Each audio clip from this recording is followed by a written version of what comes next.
Amados, no capítulo de número 34, que a gente viu um retrato claro da nação de Israel. Nação esta que havia sido liberta da terra do seu cativeiro e agora está em mãos um registro dos seus patriarcas, um registro dos seus ancestrais. Esses ancestrais que formaram a nação de Israel, principalmente as 12 tribos de Jacó, os 12 filhos de Jacó. E o capítulo número 34 vai mostrar como maravilhosa é essa família. Qual tipo de situação tem essa família?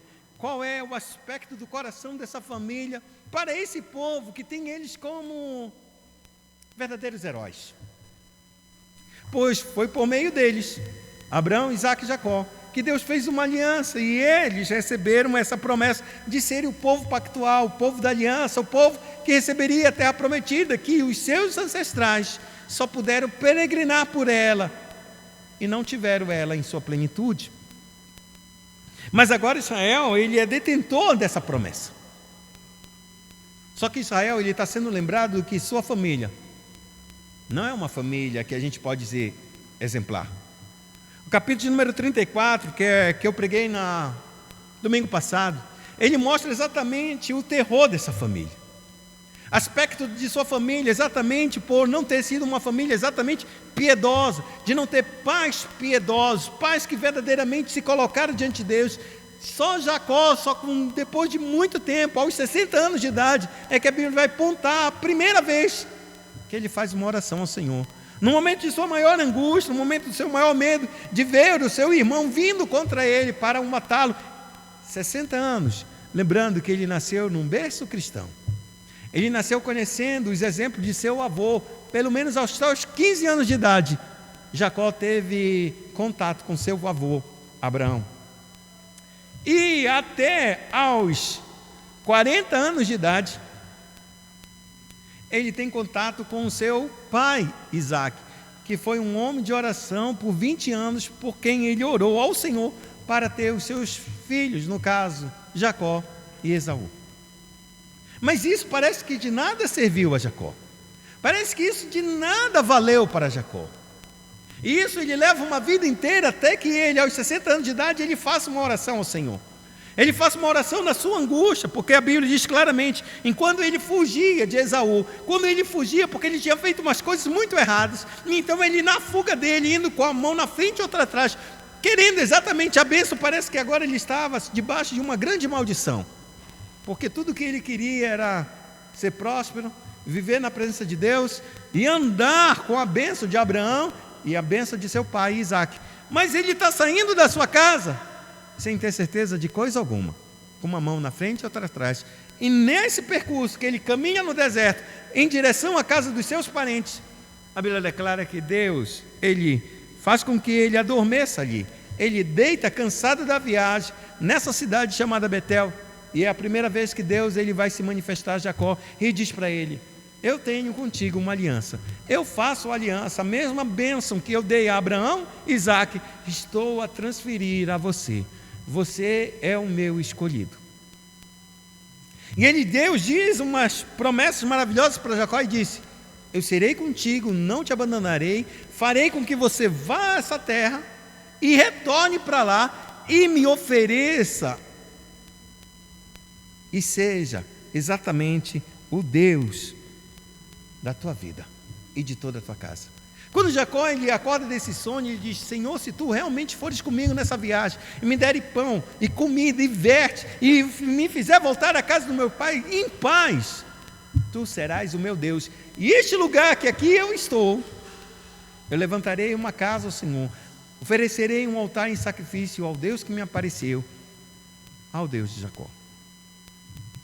Pois muito bem, os 20 anos se passam, Jacó enriquece lá, Jacó sofre muitos revés lá e ele volta. Ele volta porque Deus ele chama ele de volta. 20 anos se passaram, então Deus chega com Jacó na terra dos seus parentes e disse: Jacó, volta à minha terra, volta ao Betel, ao lugar onde eu te apresentei, ou me apresentei, onde eu te encontrei, e me oferece o sacrifício, como tu mesmo declaraste que farias para mim. E a Bíblia declara que Jacó então prepara a sua carruagem, sua comitiva e volta. Ele se acerta nesse retorno, ele se acerta com o seu sogro, ajeita as coisas. Logo em seguida, ele se acerta com o seu irmão, Esaú. Então ele parte e vai para uma terra, não vai para Betel, ele para em Sucote. Em Sucote ele oferece um altar, ele já entra na terra prometida. Sucote é terra prometida, mas não é a ordem que Deus havia dado para ele. Volta para Belém e me oferece o sacrifício que tu prometestes a mim. Nessa noite eu queria falar sobre você, com você, a respeito de votos que nós fazemos com Deus, os compromissos que nós fazemos com Deus e não os cumprimos. Nessa noite Deus está trazendo de volta à nossa memória tudo aquilo que nós prometemos ao Senhor e o que nós devemos fazer ao Senhor, que saiu dos nossos próprios lábios e não foi o Senhor que declarou que nós o fizéssemos, porque chegou a hora de nós retornarmos a cumprir os nossos votos. Na Escritura Sagrada, a Bíblia diz claramente: ao homem não é proibido votar, não fazer um voto, não fazer um compromisso, não fazer um pacto, Deus. Mas se tu fizeres um pacto, cumpre. Porque se tu não faz o pacto, se tu não faz um voto, se tu não faz um compromisso, se você não se compromete com você mesmo diante de Deus por qualquer coisa que seja, a Bíblia declara que Deus não considera você que tenha cometido um pecado. Mas uma coisa que sai dos teus lábios, que saiu do teu coração e declaraste isso de Deus, a Deus, melhor dizendo, a partir de então, tu és considerado culpado se você não cumprir aquilo que saiu da tua boca. Por isso, Salomão, escrevendo em Eclesiastes, no capítulo número 5, ele diz: melhor não fazer voto, mas se tu fazes, não tarde em cumpri-lo, porque Deus se iraria contra você. Porque o voto que a gente faz diante de Deus, Deus não obriga a gente a fazer. Foi algo que apareceu no nosso coração e nós declaramos. Algumas pessoas fazem um voto de viver ao Senhor para sempre, em fidelidade e justiça. Outros fazem um voto de nunca mais beber, de nunca mais se prostituir, de viver uma vida. E eles vão quebrando esses votos. Outros vão dizer: eu sempre darei o dízimo, eu sempre darei uma oferta, nunca deixarei de vacilar. E estão sempre quebrando. Por que estão fazendo isso? Quem te obrigou a fazer um voto? Quem te obrigou e colocou tipo a mão no teu pescoço e acudiu: faz esse voto ou tu morres? Deus nunca fez isso. O que surgiu no teu coração foi surgido um desejo do teu amor para com Deus, de fazer algo para o Senhor. Como Salomão, surgiu no coração dele de oferecer 1000 holocaustos ao Senhor, algo que ninguém tinha feito. Em toda a terra de Israel ninguém havia feito isso, e agora Salomão ele faz. Ele faz por quê? Porque ele amava o Senhor. E ele não tardou em cumpri-lo. Quando a gente tarda em cumprir os nossos votos, pode ter certeza que muitas coisas ruins estão acontecendo na nossa vida, porque a gente declarou que faria uma coisa e nunca fez. Se esqueceu, deixou para trás. E nessa noite Deus está trazendo de volta a lembrança, assim como Ele trouxe a lembrança de Jacó. Ele chegou com Jacó e disse: Jacó, na terra prometida, na terra de Padã-Arã, na terra onde ele estava, disse: Jacó, volta a Betel e me oferece o sacrifício que tu me prometeste quando eu te encontrei. Jacó então ele entende-se: vou fazer isso, o Senhor me protegeu, me guardou, me amou, fez todas as coisas, me deu o caminho, eu estou voltando em paz. E ele estava voltando em paz. Ele tinha tinha todas as condições de ser uma tragédia esse retorno até Betel. A primeira tragédia é porque ele saiu escondido do seu sogro, e o seu sogro não ia deixar ele ir em paz. Mas o Senhor interviu na noite em que esse sogro foi até ele com os seus capangas, assim podemos dizer. E naquela noite, antes dele encontrar com Jacó, Deus se apresentou a seu sogro e disse: não faz bem nem mal ao meu servo Jacó, porque ele é meu. E a Bíblia declara que com aquele sonho, Labão foi impedido de fazer qualquer tipo de dano a Jacó. Ele faz uma aliança naquela noite, ele retorna em paz para sua casa, em Padarã, e Jacó segue. Na seguida de Jacó, agora ele vai encontrar com seu irmão, e ele imagina que seu irmão está furioso contra ele, e quer o matar, porque está vindo agora com 400 homens ao encontro de Jacó. E tudo que ele pensa é que o meu irmão ainda continua ressentido comigo, com tudo que eu fiz 20 anos atrás, e ele vai vir me matar, por isso ele está trazendo 400 homens. E a Bíblia declara que Deus faz um encontro com Jacó e muda o coração de Jacó, para que o Jacó entenda e se arrependa e viva uma vida diante do Senhor. E a Bíblia declara que ele se arrepende com todo o temor e todo o medo dele. E ele passa na frente de toda a sua família e encontra o seu irmão o abraça ele, o beija, eles entram numa aliança. O coração estão restaurados, o relacionamento agora está renovado. Esaú segue para sua montanha, Jacó segue para um outro caminho, ele não vai para Seir. Era para ele seguir Betel, mas ele para em Sucote. Ele para em Sucote, é terra prometida. Ele levanta um altar ao Senhor, esse é o final do capítulo de número 33. Ele levanta um altar ao Senhor e declara, é a primeira vez que agora, vindo agora, Jacó ele coloca-se diante do Senhor e oferece um sacrifício, como Abraão fazia, ele fez também. E só que detalhe, quando Jacó ele chega em Sucote, ele faz o seguinte: quero comprar um pedaço de terra em Sucote, para me estabelecer aqui. Não, é Betel. Deus o chamou especificamente, vai para Betel. Mas Jacó, qual é o problema de dar uma paradinha em Sucote? Por essa compra, ele fez uma relação, uma transação comercial. Entrou em contato com o rei Amon. E Siquém, que era filho desse rei. E no capítulo de número 34, a Bíblia declara que a filha de Jacó sai da onde ele estava, pertinho de Sucote, e entra exatamente na cidade de Siquém, para ver as filhas da terra. E a Bíblia declara que Siquém viu Diná, a possuiu e a escravizou para si. A partir de então começa uma série de tragédias naquele capítulo de número 34, que eu já preguei domingo passado. Nessa tragédia a gente vê o estupro da filha, a gente vê Siquém como um homem mau, e ainda como um homem mau, tendo um amor muito grande pela essa menina, capaz de querer reparar por dinheiro, por grande coisa, porque lhe desonrar. Vemos a família de Jacó destruída, porque agora esses filhos se levantam e vem aquele caos e dizem exatamente isso. Não, se vocês circuncidarem, a gente vai entregar a nossa filha e está tudo certo, a gente vai ser só um povo.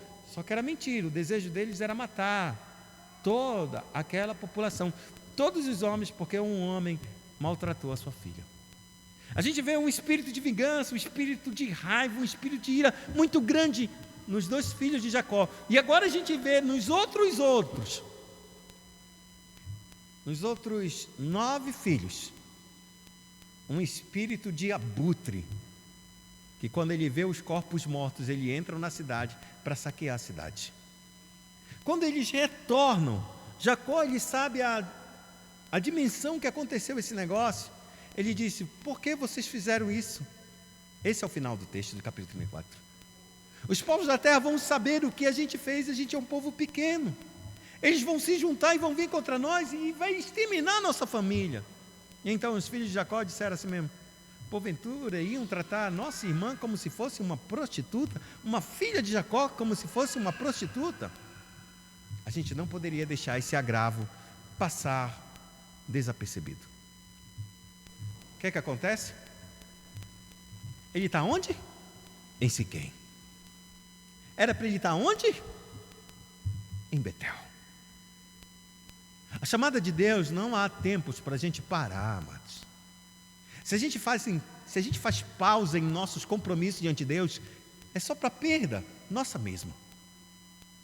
Talvez se ele passasse direto, nunca isso ia ter acontecido. Ele só deveria continuar, dar uma paradinha, tomar alguma água e seguir, mas não, ele comprou uma terra, se estabeleceu e dias se passaram.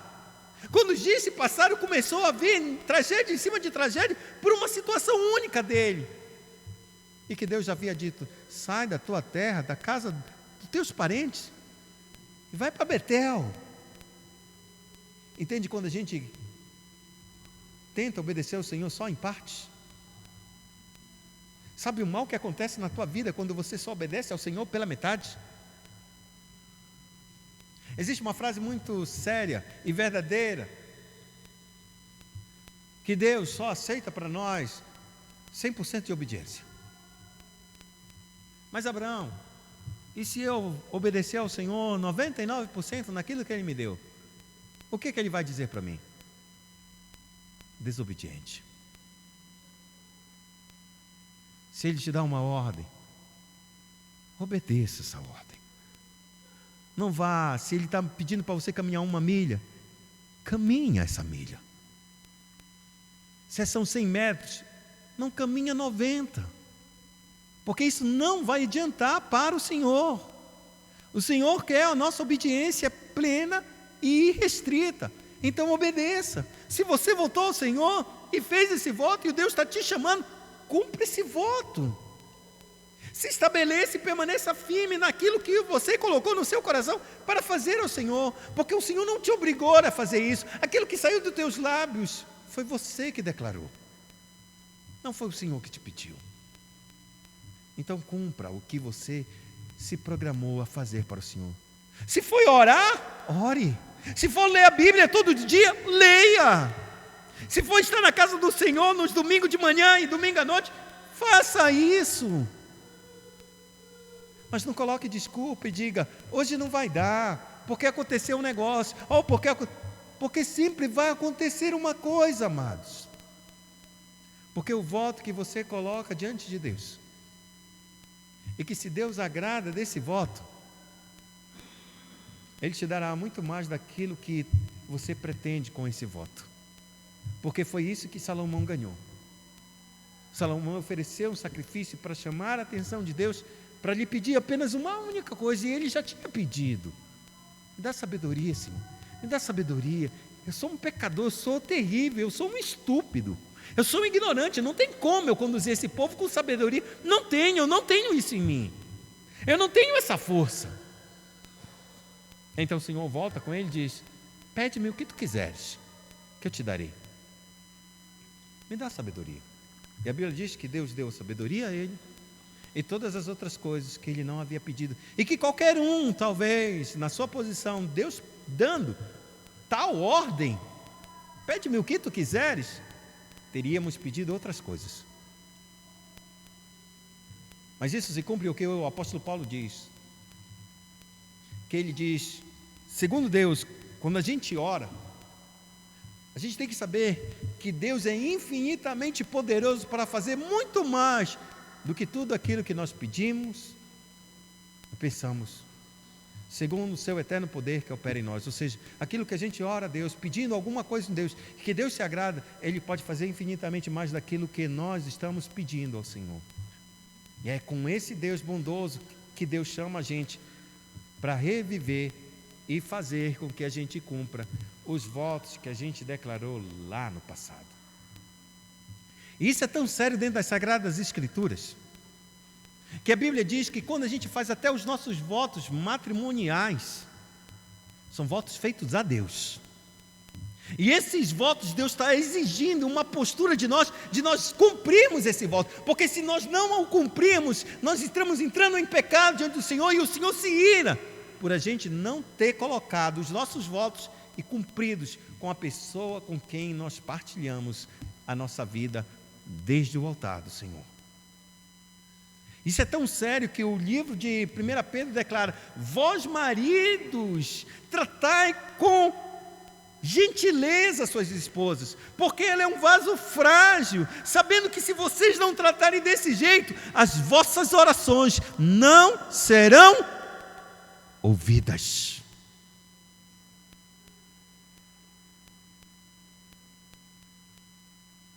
Entende esse propósito? Você é o cabeça, você é o líder, você é o homem. As coisas que vão acontecer na tua casa vai depender da tua oração, mas a tua oração não será ouvida se você não se comprometer a fazer aquilo que você votou diante de Deus no altar do Senhor. Ele não te obrigou a ser fiel à sua esposa na vida e na morte. Ele te obrigou, você fez o voto. Ele não te obrigou a andar com ela, esteja ela na saúde ou na doença, a estar pobre ou estar rica, a ter muito ou não ter nada. Ele não te obrigou, você fez esse voto. Se você achou que era uma piadinha, que era só de praxe, você está errado, porque esse é um voto sério diante de Deus. E Deus vai julgar a gente pelo aquilo que a gente está fazendo diante dele. Ele não está te julgando por aquilo que você não sabe. Você fez sabendo que era assim que tem que ser feito. E é assim que Deus nos trata também. É por isso que Ele não me desampara e não te desampara, porque Ele se comprometeu: não te deixarei, não te desampararei. Não farei isso com você, porque Ele se comprometeu conosco. Da mesma forma, Ele quer esse compromisso de fidelidade, que aquilo que sai dos nossos lábios, a gente cumpra. Mas então, Abraão, por que a gente não cumpre aquilo que a gente vota ao Senhor? Porque a gente começa bem e de repente, no meio da jornada, no meio do caminho, a gente para e não faz as coisas que Deus determinou, porque muitas vezes a gente até esquece e chega em oração e diz: Senhor, me perdoa, porque eu votei, mas eu fiz loucura e não era para me ter votado. Você sabe que no seu coração o voto era verdadeiro.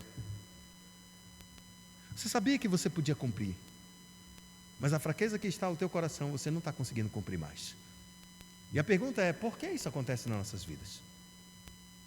A história de Jacó, ela vai mostrar exatamente por que a gente não cumpre os nossos votos ou demora demais para cumpri-los. A Bíblia diz exatamente, então, Deus teve que chamar Jacó. Disse: Jacó, no meio do caos, no meio do medo, achando que todos os povos vão se reunir para matá-lo, como os seus filhos mataram toda uma cidade, todos os homens de uma cidade. Ele achou, disse: agora os povos vão saber e vão vir contra nós. Nesse tempo de grande angústia, Deus se apresenta a Jacó e diz: Jacó, volta para Betel, vai me oferecer o sacrifício que tu prometeste. Não era em Siquém. Eu aceito Siquém. É jornada, é vida com Deus, até a gente encontrar e cumprir o nosso voto. Existe uma jornada na nossa vida que não para. E essa jornada na nossa vida que não para, a gente tem que viver adorando ao Senhor. Mas isso não significa dizer que nessa jornada a gente tem que parar, amados. A gente tem um caminho a perseguir e a gente não pode parar no meio do caminho. Porque se a gente para no meio do caminho, a gente esquece aquilo que a gente prometeu ao Senhor. E então Deus, Ele se apresenta e diz: Jacó, sai daí. Gostei muito do teu sacrifício, do altar que tu fizeste, mas esse não é o lugar que eu te chamei para estar comigo. O teu voto não é em Siquém, não é em Sucote, não é. Tu me fizeste um voto em Betel, então volta para Betel, porque é ali que eu quero, foi ali que eu estou te exigindo. E a Bíblia é clara, então, que Jacó, ele se levanta no meio dessa angústia. Verso de número 2 diz: então disse Jacó à sua família e a todos que com ele estavam: lançai fora os deuses estranhos que há no vosso meio, purificai-vos, mudai as vossas vestes, levantemo-nos e subamos a Betel. Farei ali um altar ao Deus que me respondeu no dia da minha angústia e me acompanhou no caminho por onde andei. Deus só chamou para ele, disse: vai e oferece o sacrifício para mim que tu prometeste.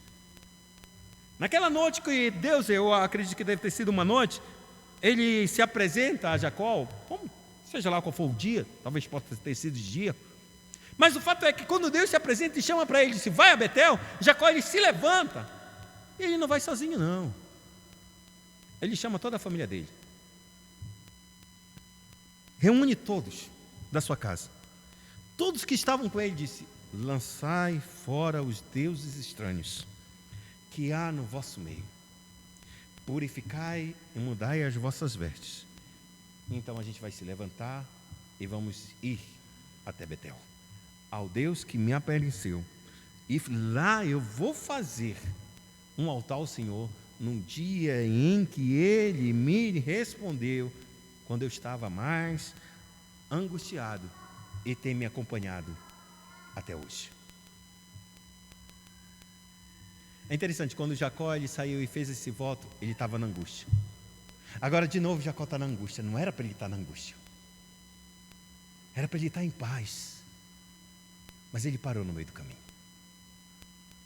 As dores e as consequências dessa parada foram terríveis para a vida dele.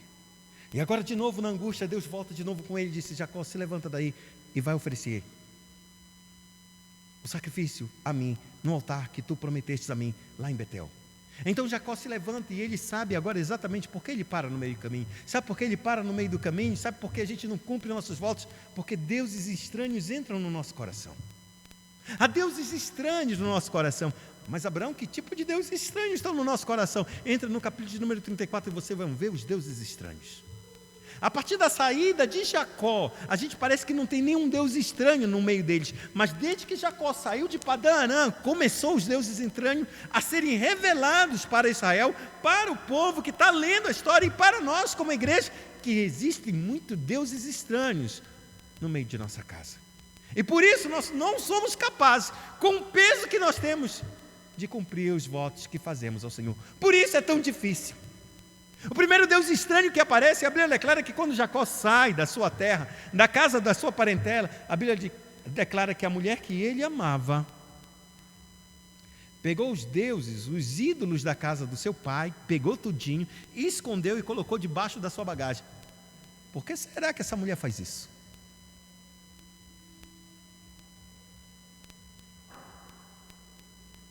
Talvez porque ela nunca viu o seu marido orar. Talvez porque o seu marido nunca fez um altar ao Senhor no lugar durante 20 anos que ele estava ali. Ele talvez contasse as histórias de Deus. Falasse que Deus falou com ele.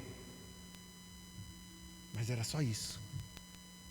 Se a gente for olhar, a gente vê as permutas que eles fizeram entre troca de uma mulher, como se Jacó fosse alugado por uma mulher e outra. E a Bíblia diz que eu peguei as mandrágoras do teu filho e aluguei ele. Toma as mandrágoras que eu vou ficar com Jacó hoje. E pegou. Por quê? Porque acreditava que essa fruta mandrágora fazia com que uma mulher se tornasse fértil. Isso era o quê? Deus estranho na sua terra. Deuses estranhos. Já viu gente falando de mandigas até no meio da igreja? Porque se você fizer isso e aquilo outro, vai dar isso aí.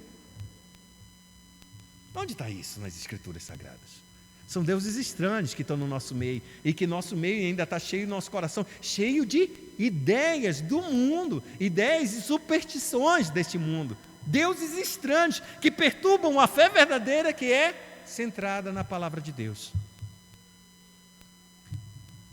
Essa trajetória de saída de Jacó, da sua casa, dos seus parentes, no caso do seu sogro, até a cidade de Betel, ele começa a pontuar vários erros, várias situações que mostram exatamente, um desses pecados é claro e terrível, é exatamente no capítulo 34, porque a Bíblia declara que Diná, filha de 12 a 14 anos de idade, ela diz, saiu para ver as filhas da terra. O que você vai ver no mundo, amado?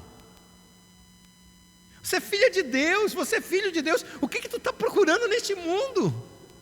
Que tipo de ilusão você está buscando? Sei que hoje é aniversário da igreja, acho que é um mês atrás, mais ou menos, me chamaram, tipo o conselho da igreja aqui, o conselho de pastores daqui da região do Paraíso, do Alto Paraíso, me chamou para, junto com uma vereadora, assim, para organizar, já que ela era evangélica, organizar alguns eventos que vão acontecer. Tanto para o dia 30 que se passou, o dia do Evangelho, que foi uma carreata e tal, que eu participei metade dela, mas está bom, está legal. E agora, nesse dia vai acontecer 10, 11 e 12. Hoje 10, que era a abertura das programações verdadeiras, oficiais da cidade do Alto Paraíso. E dia 10 é o culto, vamos dizer assim, é o evento evangélico, é o gospel. E aí que o prefeito, que é espírita, arranjou alguma coisa, uma cantora gospel para cantar hoje aí. E a igreja poderia parar os cultos. Como eu vou parar culto de domingo para ir para culto de manhã? Eu disse, olha, eu vou apoiar. Quando terminar o culto, a gente vai lá ver, se os irmãos quiserem ir lá ver. 10 horas da noite acontece lá o evento, o show está acontecendo a partir das 7 horas. Algumas igrejas pararam os seus cultos, cada um com o seu cada qual. Pararam os seus cultos para estar lá. Beleza, não estou nem aí. Cada um que vai responder diante de Deus. Por que eu estou contando isso? Porque agora, terminado essas programações da igreja que vão estar acontecendo ali naquele 10 horas da noite vai chegar uma mulher e vai cantar. Que pagou lá, eu nem ouvi, mas eu já sei que está fora da... Não, essas músicas nunca cantariam aqui. Nunca. Pelo menos não comigo. Pelo menos não com o Augusto aqui, pelo menos. Até onde eu sei, o Augusto está caminhando bem direito nesse sentido. Tá?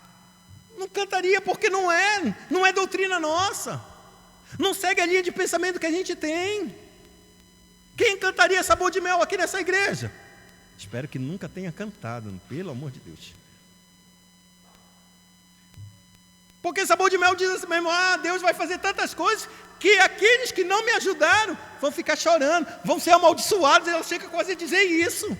Onde está isso nas Sagradas Escrituras? Onde está isso no ensino do Evangelho? Mas as canções estão sendo cantadas e tocadas, e a igreja está aprendendo uma teologia totalmente errada, por isso ela age de maneira errada. É por isso que existem deuses estranhos que fazem com que a gente pare no meio e nunca se comprometa realmente a fazer os votos que a gente determinou a fazer, que vai mudar nossas vidas. Porque o voto de Jacó vai mudar a vida dele. Ele não sabe que ele está fazendo um voto que vai mudar a vida dele, mas é isso que vai mudar a vida dele. Porque no dia em que ele foi votar ao Senhor, ele disse: Senhor, se tu for comigo e me trazer em paz, tu serás o meu Deus. Deus já era Deus de Jacó, porque Deus havia o escolhido. Mas Jacó ainda não tinha decidido que Deus, o Todo-Poderoso, era o seu Deus e da sua casa. Ele vai ter que voltar e vai ver a palavra de Deus se cumprindo na vida dele lá em Betel, e ele vai fazer de novo um altar ao Senhor e vai executar a sua vontade. E quando executar e declarar: Deus, agora tu és o meu Deus e da minha casa, a Bíblia declara que Deus vai falar de novo com ele. É por isso que a gente não pode tardar os nossos votos, porque os votos que a gente faz imprimem no nosso coração um desejo de mudança para agradar ao Senhor, não mais agradar nós mesmos. Sabe que tem muita gente que não tem dificuldade de ler a Bíblia? Sabia? Tem gente que para e fica...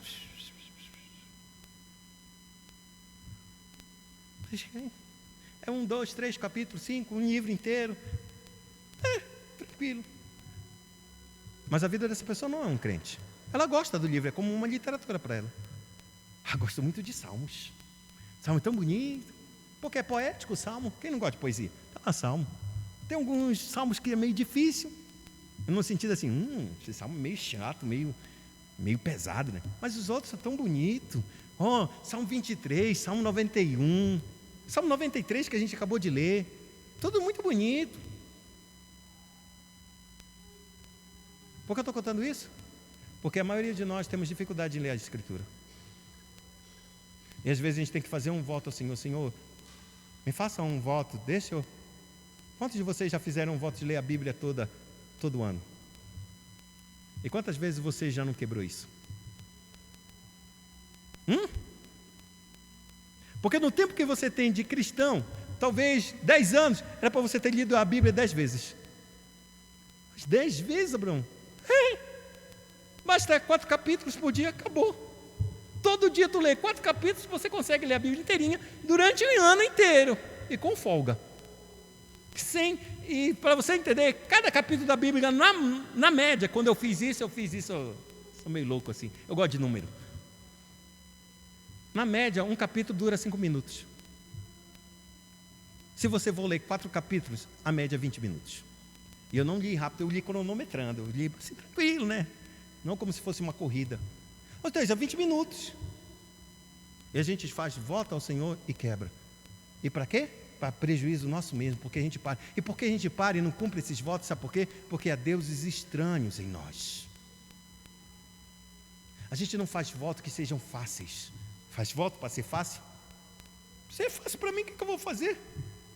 Eu vou fazer um voto realmente que me custe. Um sacrifício realmente que me doa na pele e faça com que o meu coração se volte para o Senhor e esteja mais com o Senhor. Porque qual é o interesse de eu fazer um voto, de eu estar aqui domingo de manhã na escola dominical e domingo à noite, se aparecer uma pessoa na minha casa, uma visita, ela vai dizer: poxa, mas é uma visita, eu vou deixar a visita. Deixa de lado. Porque Deus deixou os céus para te encontrar. Ou o Senhor não é mais importante do que a tua visita? É por isso que a gente faz voto, para que a gente possa se compreender, porque na hora dos deuses estranhos aparecer na nossa frente, a gente é capaz de fazer como: lançai fora os deuses estranhos.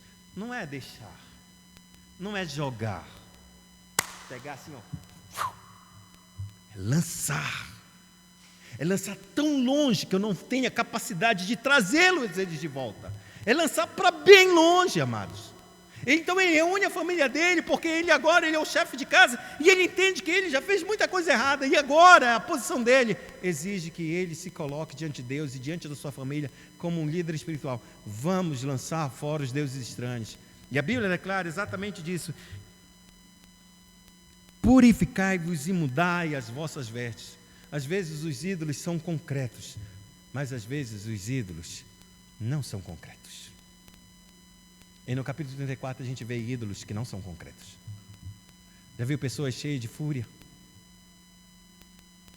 Que o seu pavio é desse tamanhinho? Há um ídolo no teu coração de ira. Não é à toa que o mundo pagão transforma alguns ídolos nossos como se fossem deuses. O Deus da ira, do trovão. Ídolo pagão, Deus pagão, mas está no nosso coração, cheio de ira e raiva, como os filhos de Simeão e Levi não são capazes de usar da justiça, mas são vingativos ao ponto de usurpar a justiça e tornarem a justiça em injustiça. Quanta ira no coração da igreja, quanta inveja, quanta maledicência, quanta linguagem torpe, ídolos no teu coração. E isso impede de você ir até Betel e sacrificar ao Senhor o voto mesmo que tu prometeste fazer. E Deus então, ele diz pela boca de Jacó: lançai fora os deuses estranhos, purificai-vos, ou seja, trata teu coração, limpa teu coração, muda as vestes, ou seja, muda o teu comportamento. Chegou a hora da gente fazer uma limpeza para que a gente se apresente diante do Senhor com a vida totalmente entregue diante dele, para que ele faça uma mudança e troque o nosso nome. E a Bíblia diz: então eles subam, e aí eu vou fazer um altar ao Deus que me respondeu no dia da minha angústia. Novamente estou no dia da angústia, e tem me acompanhado por onde tenho andado. Deus não desampara a gente. Não é porque a gente quebra os nossos votos que Deus desistisse da gente. Ele olha para a gente na nossa angústia, por nós termos quebrado os nossos votos. Ele reconhece que as aflições que muitas vezes acontecem nas nossas vidas foram porque a gente mesmo não cumpriu com aquilo que Ele determinou. Mas Ele, com mão bondosa e com a companhia tão empática, Ele chega a nós e diz: vem, meu filho, volta ao lugar. Volta a fazer o mesmo voto e cumpre o voto que tu fizeste a mim. E a Bíblia declara que então deram a Jacó todos os deuses, verso 4, estrangeiros que tinha em mãos, e as argolas que lhe pendiam das orelhas, e Jacó os escondeu debaixo do carvalho que está junto a Siquém. É interessante porque uma argola numa orelha significa para um escravo, ou para alguém que fez um voto e faz um furo na orelha, é que essa pessoa estará sempre à servidão daquele que ele se designou para servi-lo.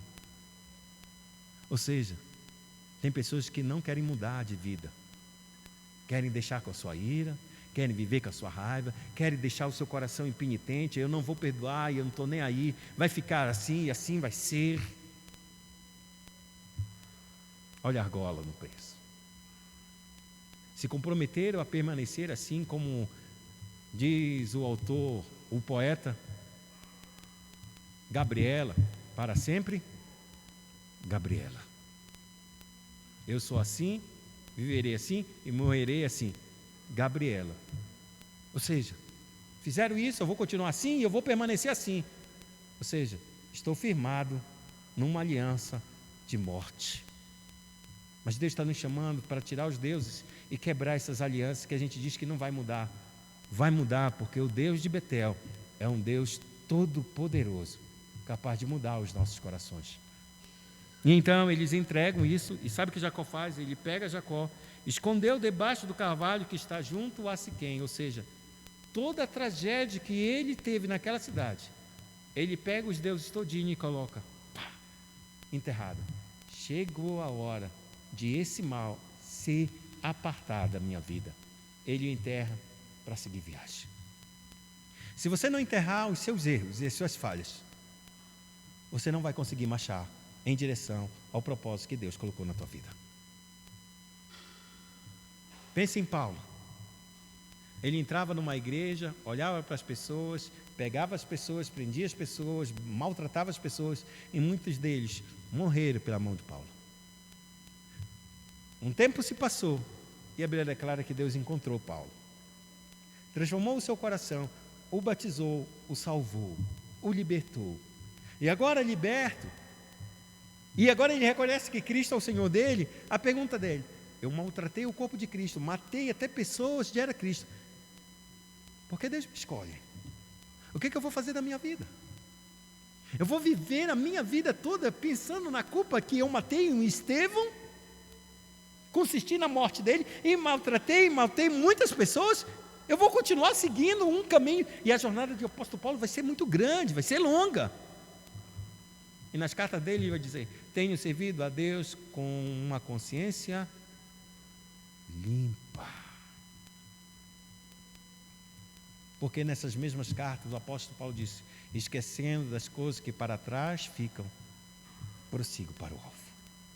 Quando Deus perdoa o nosso pecado, Ele joga no mar do esquecimento, e Ele não se lembra mais, porque eu e você vamos errar, vamos lembrar dos erros que a gente cometeu. A gente só lembra para se arrepender e seguir para frente.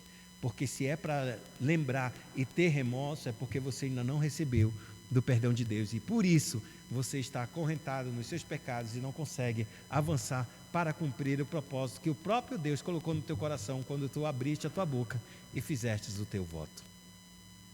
Então Jacó lhe enterra, e a Bíblia declara: e tendo eles partido, o terror de Deus invadiu as cidades que lhes eram circunvizinhas, e não perseguiram os filhos de Jacó.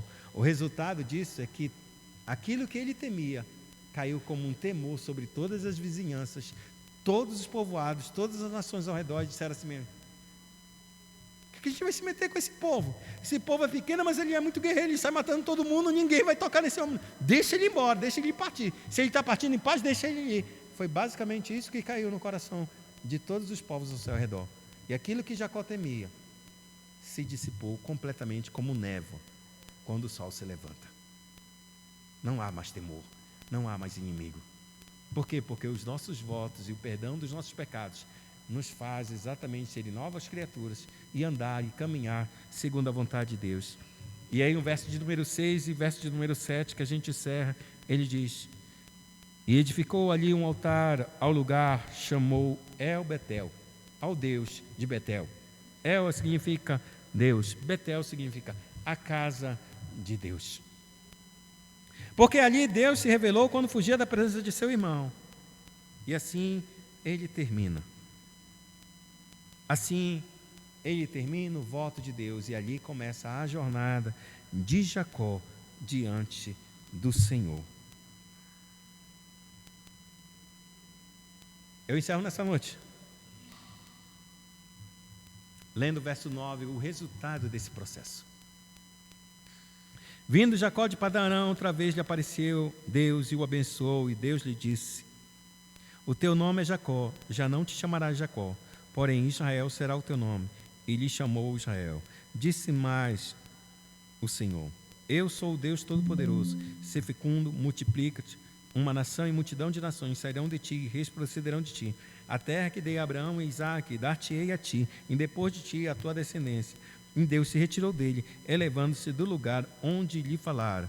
E então Jacó erigiu uma coluna de pedra no lugar onde Deus falara com ele, e derramou sobre ele uma libação, e lhe deitou óleo. Ao lugar que Deus lhe falara, Jacó lhe chamou Betel, casa de Deus.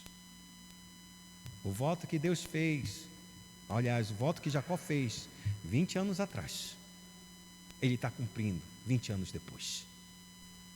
E ao cumprir, Deus volta a dizer as mesmas palavras que disse para ele 20 anos atrás. Porque Deus não vai fazer coisa nova se Ele já te declarou que Ele tem para fazer na tua vida. Ele não vai mudar de plano. Ele prometeu uma bênção, a bênção de Abraão, Isaac, seria para Jacó, e assim foi.